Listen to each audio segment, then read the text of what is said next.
یہ ان کے لیے صدقہ جاریہ ہے۔ ہمارے مسجد کی دوسری منزل کے لیے اب تاروں کا بندوبست کرنا ہے، اس کے لیے ہمارے مسجد کے کھوتی بھائی ہے علی بھائی، ان کے لیے دعا کرتے ہیں۔ انہوں نے تاروں کے لیے انتظام وعدہ کیا ہوا ہے، کچھ پنکھوں کا بندوبست ہو گیا، تو سردی آ رہی ہے، بہت سارے کام رہتے ہیں اس کے لیے۔ اب میرا خیال ہے کہ یہ سیوریج لائن بھی پس جائے۔ میرے گزشتہ دنوں جاور عباس بخاری صاحب سے بات ہوئی، میں نے کہا کم از کم کچھ نہ کچھ تو کام ہو جائے۔ برکت ہمارا یہ تعارف خانہ کا بڑا پرابلم ہے، دوسری منزل پر بھی نیچے پر بھی پرابلم ہے، میری ماں بہنوں کو بھی پرابلم ہے، یہ سارے کام کرانے ہیں۔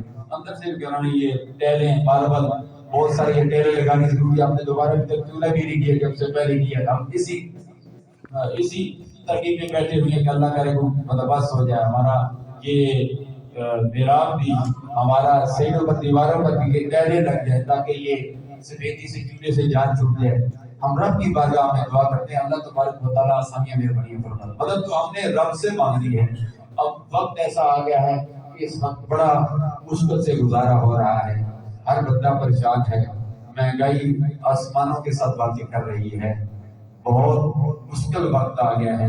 اس مشکل وقت میں گزارا بڑا مشکل ہے، بالخصوص ہر غریب تو غریب بھی پریشان ہے، اور جو سفید پوش طبقہ ہے جس نے سفید کپڑے پہنے ہوئے ہیں وہ بھی پریشان ہے کہ کیسے یہ نظام چلاؤں۔